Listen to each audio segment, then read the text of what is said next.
Finalmente, os primeiros spoilers do capítulo 15 do mangá de Boruto The Blue Vortex começaram a sair. E meus amigos, dessa vez tivemos revelações incríveis dentro desse capítulo. Já que tivemos a revelação do flashback do que aconteceu com o Gaara, o Shinki ali, o time dele e por aí vai. Assim como também tivemos uma nova revelação sobre o que vai acontecer com o Code daqui para o final do mangá. Onde vimos ele inclusive enfrentando o Jura e os Shinjus. E meus amigos, esse plot aqui vai dar muito o que falar até o final do mangá. E caso você tenha ficado curioso e quer saber um pouco mais sobre o que a gente tem a comentar sobre esses primeiros spoilers, cola com a gente que hoje tem. E caso você seja novo por aqui, se possível se inscreva aqui no canal para não perder os próximos conteúdos. Combinado então? Bora!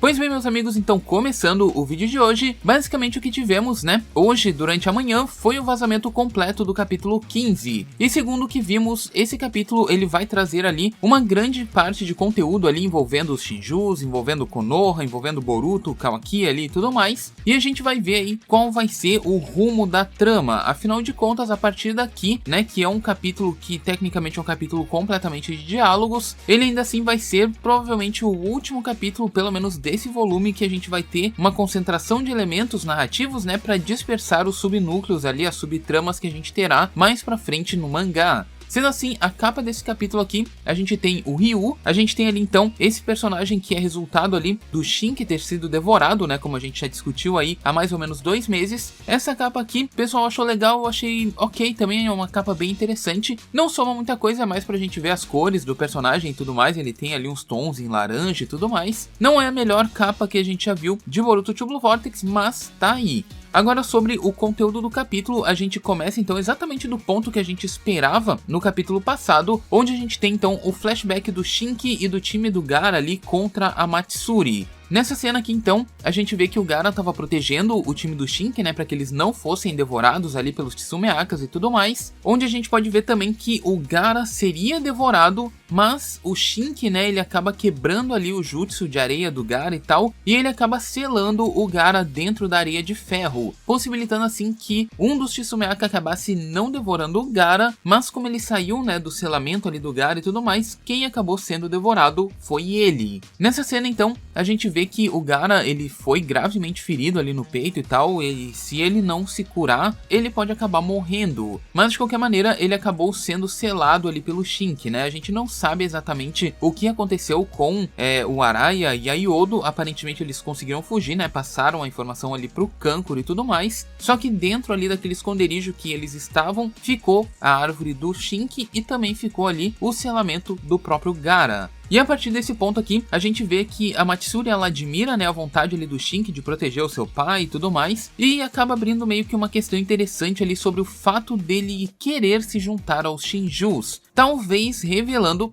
talvez, que não sejam todas as pessoas devoradas pelos Tsumeakas que de fato possam se tornar um Shinju. Porém, essa aqui é apenas uma hipótese, a gente tá se baseando meio no texto, a tradução é meio por cima, então não dá pra confirmar exatamente isso, pelo menos no momento atual. Fato é que a gente já viu outras pessoas ali que foram devoradas pelos Tsumeakas que acabaram não se tornando um Shinju. Nesse ponto aqui, a Matsuri também explica que como o Shinki foi devorado e ele ainda continua vivo dentro da árvore, a efetividade do selamento dele ainda vai continuar sendo um grande problema para que eles possam chegar até o Gaara. Agora falando sobre a questão do design do Shinki e do restante do seu time, eu gostei particularmente do design do Araya, realmente achei interessante. A Yodo não mudou muita coisa do que ela era na primeira fase, e quanto ao design do Shinki, mano, ele não tá ruim, ele não é um design ruim, mas eu vou contar uma coisa pra vocês, não me julguem, por favor. Eu sinceramente achei o design do Shinki muito preguiçoso pra um time skip, né,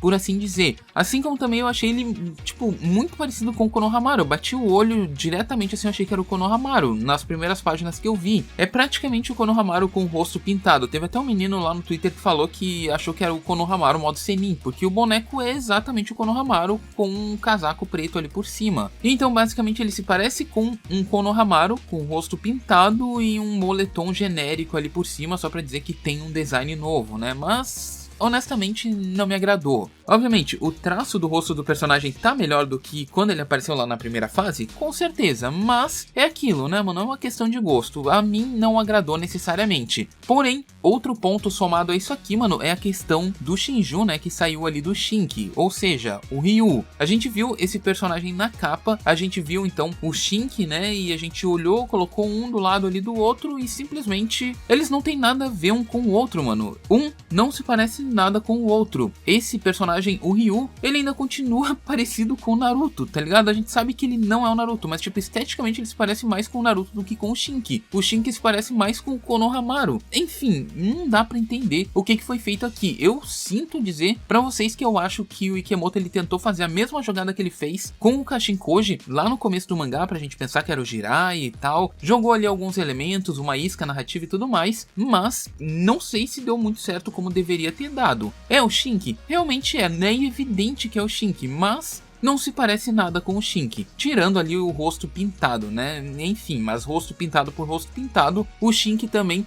se tirar aquilo ali, ele fica parecido com o Konohamaru. Vai entender, né? Enfim.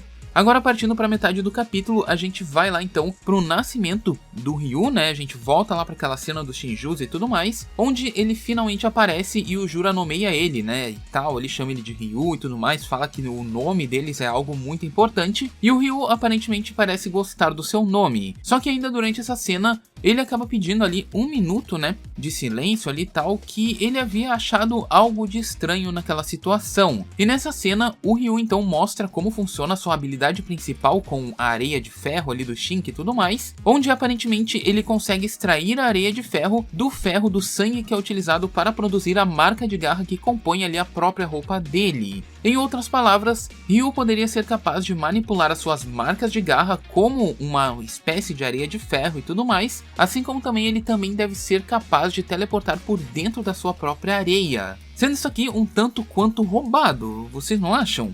Enfim, nessa cena aqui então, ele nota ali uma presença nos arredores e tal, que estava espionando os Shinjus por dentro daquela caixa principal, daquele cubo ali central. E então, ele acaba puxando ali de dentro da caixa com areia de ferro, né, e tal, que estava se escondendo ali sorrateiramente, observando todos os planos do Jura já tinha algum tempo, o Koji que estava ali escondidinho apenas observando. Ele então é capturado ali pelo Ryu, né, que não sabe exatamente quem que é o Koji, e então ele pergunta ali pro Jura, né, quem que é esse cara e tal, e o Jura acaba humilhando ali o Koji, né, mais uma vez, só que dessa vez com palavras, dizendo assim, não, esse aí é o Koji, mano, deixa ele embora aí, meio que como uma forma de gratidão ali, né, pelo que ele fez pelos Shinjus e tudo mais. Mas antes, né, de liberar o Koji, ele pergunta ali pro Koji o que ele quer dessa vez, e se ele tem algo de útil pros Shinjus agora. Koji responde então que ele sabe o que eles pretendem fazer, sobre ali o abate dos Otsutsuki e tal, provavelmente os Shinjus querem se vingar de todos os Otsutsuki, talvez não só Boruto e Kawaki ali como a gente tá vendo atualmente.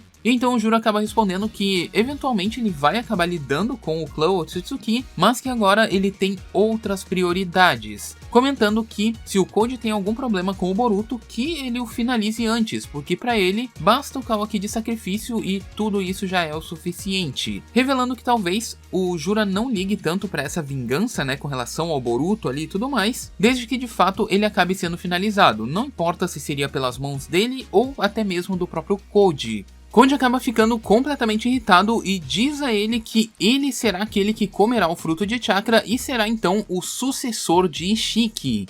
Juro então responde ao Koji que de fato o fruto de chakra realmente nascerá, e ele mesmo questiona o que aconteceria se os próprios Shinjus comessem o fruto de chakra. Koji então acaba se irritando com a situação, né, não vendo ali outra escolha no momento senão atacar os inimigos ali que pretendem comer o fruto antes dele. Ele então tenta atacar ali o Jura, né, por dentro da sua própria marca de garra, mas ele tem o seu braço direito arrancado ali por ele com o mesmo golpe que ele usou contra Himawari. Simplesmente, com as mãos no bolso ali, ele acabou arrancando o braço do Koji ali com uma facilidade extrema. Enquanto o Koji agonizava de dor, Juro agradece a ele por ele ter lhe dado, né, a capacidade de raciocinar e que graças a isso ele tem vivido dias completamente emocionantes ali, dando a capacidade dele ter liberdade de pensar e fazer o que ele quiser. E que graças a isso ele vai ter misericórdia ali do Code e decide que em seu maior ato de gratidão ele vai dar uma última missão pro Code. E segundo ele mesmo diz, ele quer que o Code encontre o Boruto e o seu aliado desconhecido e finalize os dois. E em troca disso, Juro lhe dará o fruto de chakra no final do seu plano. E então o Code diz que ele vai aceitar essa missão, mas que no final ele voltará para buscar o fruto de chakra e que quem vai rir por último será unicamente ele. E meus amigos,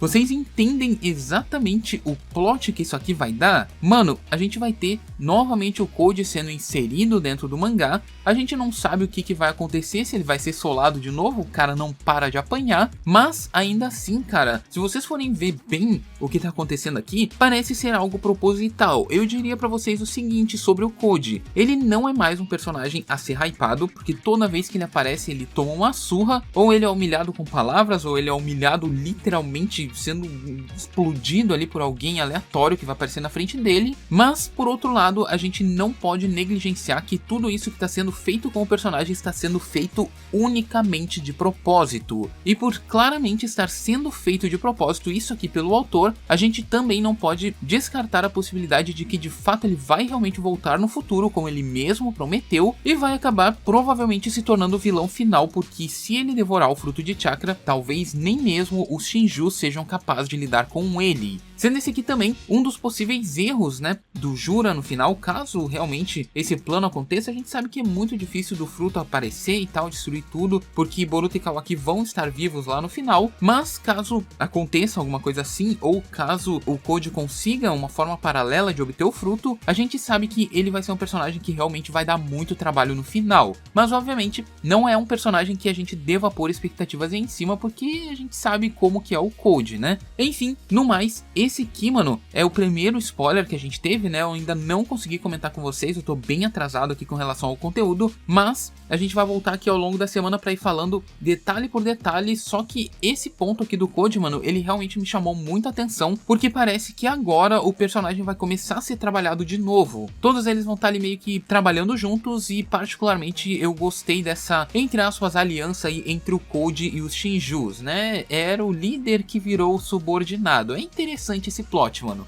Mas enfim, esse aqui foi o vídeo de hoje. Se você gostou, mano, deixa seu gostei, a gente se vê muito em breve, tamo junto e é nóis!